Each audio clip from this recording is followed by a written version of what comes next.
l'invité de la matinale.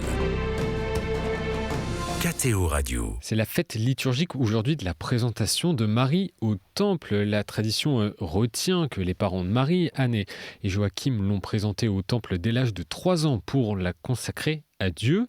Alors, cette fête mariale est une occasion pour nous de revenir sur la note publiée le 4 novembre dernier par le Dicaster pour la doctrine de la foi, Mater Populi Fidelis, note qui réaffirme les vocables, les titres par lesquels les catholiques peuvent nommer ou non la Vierge Marie.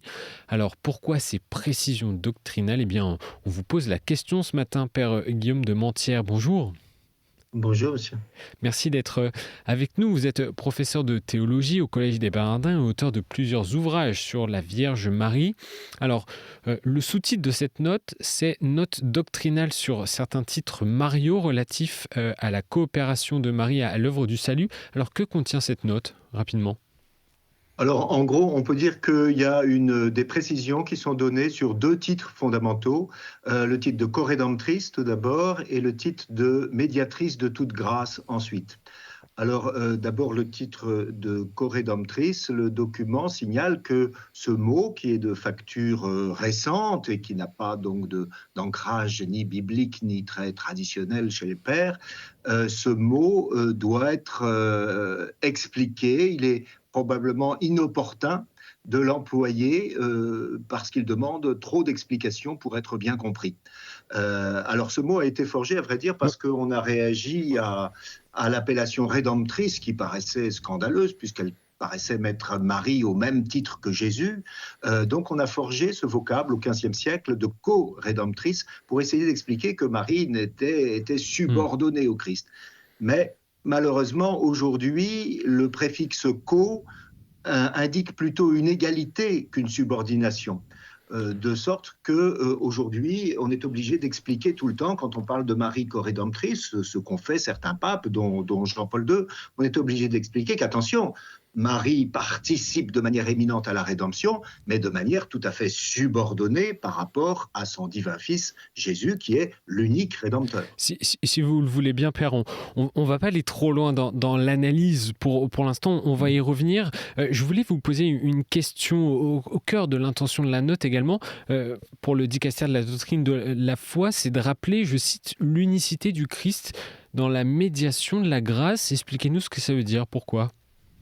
Alors voilà, là c'est le 2e titre, médiatrice de toute grâce, qui est étudié. Alors ce titre est bien plus ancré dans la tradition et dans le magistère, mais effectivement la note rappelle que médiatrice de toute grâce, ça ne veut pas dire que Marie est un intermédiaire entre Dieu et l'âme humaine. Loin de là, nous savons bien que quand nous avons été baptisés, la grâce sanctifiante nous a été donnée par Dieu et que depuis le jour de notre baptême, Dieu lui-même, Père, Fils et Saint-Esprit, habite notre cœur.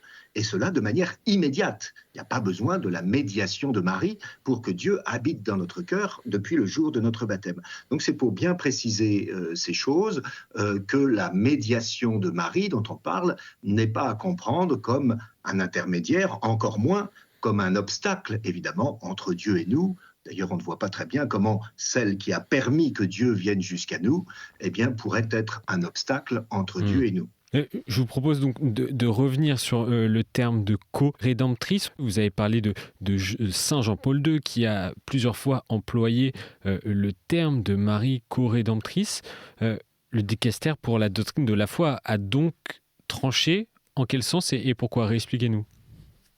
Je ne sais pas s'il a tranché, car il présente lui-même ce document comme non définitif, non exhaustif, mais il est vrai qu'il juge ce vocable, co-rédemptrice, inopportun parce qu'il doit être il appelle trop d'explications et que finalement, il vaut mieux éviter les mots qui sèment la confusion. Et comme disait déjà saint Paul à Timothée, eh bien, il faut éviter les querelles de mots qui ne font qu'ajouter de la confusion au lieu d'éclairer les choses. Donc, ne nous battons pas pour un mot. Si ce mot est trop compliqué et mal compris, autant l'éviter. En revanche, gardons précieusement l'idée que Marie participe de manière éminente à la rédemption que son Fils Jésus nous obtient. Donc, elle participe à cette rédemption, mais elle n'est pas co-rédemptrice.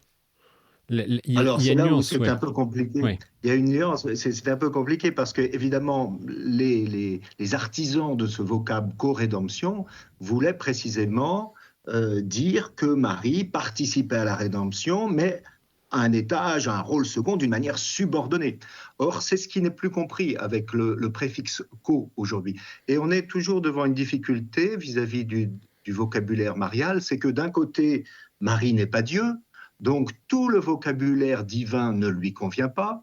D'un autre côté, on voit bien que si on lui applique simplement le vocabulaire relatif à la créature, cela est très insuffisant puisque, comme dit le Concile Vatican II, Marie est dotée d'une grâce exceptionnelle qui la met bien au-dessus de toutes les créatures dans le ciel et sur la terre. On ne peut guère donc échapper pour Marie à une espèce d'inflation du vocabulaire. Alors on va dire que Marie est de manière suréminente, d'une façon sans pareille, elle est par excellence. On va rajouter des expressions comme celle-ci pour essayer de dire la place tout à fait singulière de Marie dans le plan de la rédemption. On ne peut lui appliquer ni le vocabulaire divin, ni simplement le vocabulaire de la pure créature. Il y a cet entre-deux que le mot co-rédemptrice essayait maladroitement Hmm. de rendre et que la note juge ce mot inopportun Ah, puisqu'il appelle trop de précision. alors, Père Guillaume de Mentir, la note évoque aussi d'autres titres pour désigner la Vierge Marie et indique qu'ils sont justes. Vous pouvez nous dire lesquels? Alors écoutez, il y a beaucoup de titres, et à vrai dire, tous les titres qui concernent la Vierge Marie, et à vrai dire, tout le vocabulaire dogmatique, appellent toujours beaucoup de précision. Évidemment, le titre principal que nous appliquons à la Vierge Marie, celui qui a été défini au Concile d'Éphèse, c'est le titre Mère de Dieu, Théotokos. Ça, évidemment, tous les chrétiens sont d'accord pour appeler Marie Mère de Dieu. Et cependant, c'est un titre qui appelle beaucoup de commentaires et d'explications lui aussi, parce que quand on dit de Marie qu'elle est Mère de Dieu, on ne prétend évidemment pas dire qu'elle est mère de la nature divine. Elle n'est pas mère de la divinité. Elle est mère de la personne du Verbe incarné. Voilà, donc ça appelle beaucoup d'explications aussi. Alors, un autre titre sur lequel revient beaucoup la note, et qui est un peu l'axe de son commentaire, c'est le titre de Mère des croyants ou Mère du peuple fidèle. Et évidemment, la note revient sur cet événement essentiel de la vie de Marie qui fut au pied de la croix, sur le calvaire, sur le Golgotha, et qui reçut le disciple bien-aimé pour fils, quand Jésus lui dit « Femme, voici ton fils ». C'est ce que le grand romancier Joseph Malek, que le pape François aimait tant citer, appelle le remplacement monstrueux. Remplacement monstrueux. En lieu et place de Jésus, Marie reçoit tous les disciples de Jésus, c'est-à-dire les pauvres pécheurs que nous sommes. Elle devient mère spirituelle de tous les croyants. Elle devient, comme dit le Concile Vatican II, notre mère dans l'ordre de la grâce. Alors, qu'est-ce qui a rendu nécessaire cette mise au point? Alors, je ne sais pas si elle était nécessaire. Ce que je sais, c'est que le dicaster a jugé qu'elle était nécessaire. Oui. Moi, je n'ai pas les éléments pour dire en quoi elle était nécessaire. Il ne me semble pas, en tout cas, que dans le catholicisme français, il y ait de grandes querelles ou de grandes nécessités de clarifier ce point. Mais je ne connais pas le monde entier, et peut-être qu'il y a des lieux dans la Sainte Église catholique, qui est répandue par tout l'univers, où ce point fait difficulté. Et ça fait sans doute allusion à des situations que je ne connais pas. Ce qui est sûr, c'est qu'une clarification est toujours opportune, que ça ne va pas tarir le débat, on va continuer à penser au rôle de la Vierge Marie dans la rédemption, qui est évidemment un sujet de méditation et de contemplation très important pour nous, parce que Marie est de notre côté, elle est notre mère, elle est aussi notre modèle, et que si Marie a participé de manière éminente à la rédemption, nous aussi, nous le savons bien, nous sommes appelés à être les coopérateurs de Dieu, comme dit saint Paul, dans l'œuvre de la rédemption.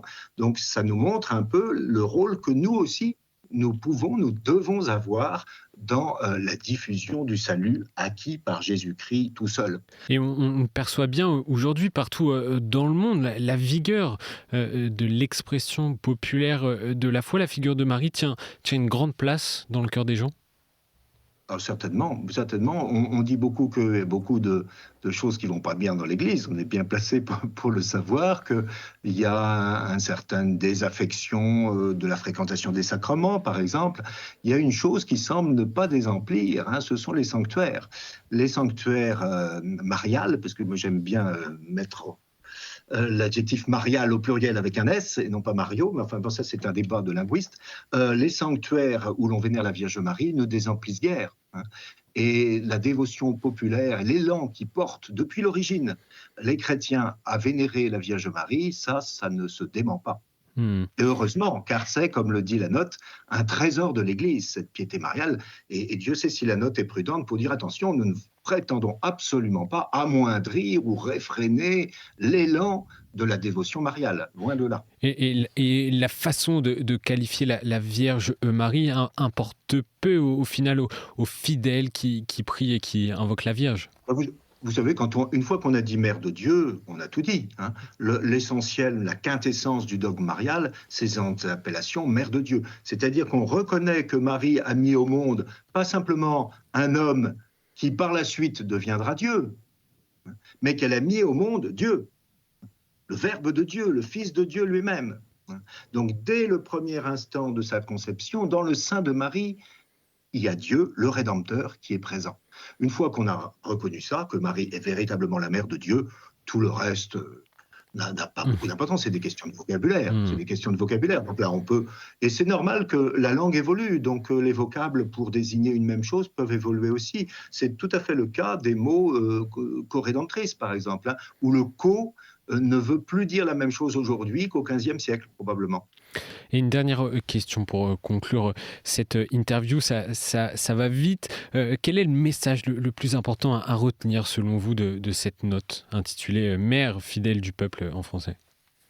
Eh bien, je crois que c'est dans le titre, c'est-à-dire qu'il y a une insistance sur la maternité spirituelle de Marie, qui est la grande découverte du Concile Vatican II. On a dit qu'il y avait le Concile d'Éphèse, la maternité divine de Marie, Marie, mère de Dieu, en 431. Et puis, en 1964, nous sommes le 21 novembre, donc c'est l'anniversaire, je ne sais pas combien, 61e anniversaire, je crois, de la déclaration de Paul VI, hein, qui dit, Saint Paul VI, qui déclare Marie, mère de l'Église. Eh bien, c'est la grande découverte du Concile Vatican II, c'est cette maternité spirituelle, l'insistante sur cette maternité spirituelle. Et d'ailleurs, la note dit que l'accomplissement des Écritures est dans le don de cette maternité spirituelle à Marie par Jésus sur la croix. En effet, on le voit bien dans l'évangile de Jean, dès que Jésus a dit « Femme, voici ton fils », eh bien, on nous dit alors, sachant que toutes les Écritures étaient accomplies. L'accomplissement des Écritures, de la révélation, du plan divin, c'est le don à l'Église d'une mère. Et pour les auditeurs qui souhaiteraient approfondir le sujet, je leur indique que vous avez écrit un livre qui a été publié il y a quelques années déjà, Marie, Mère du Salut, Marie, co-rédemptrice, donc qu'on peut retrouver encore en librairie, et notamment, je me permets de citer un autre livre plus récent qui a eu du succès, Marie de Nazareth, récit publié aux éditions MAM. Merci Père Guillaume de Mentières d'avoir été avec nous ce matin.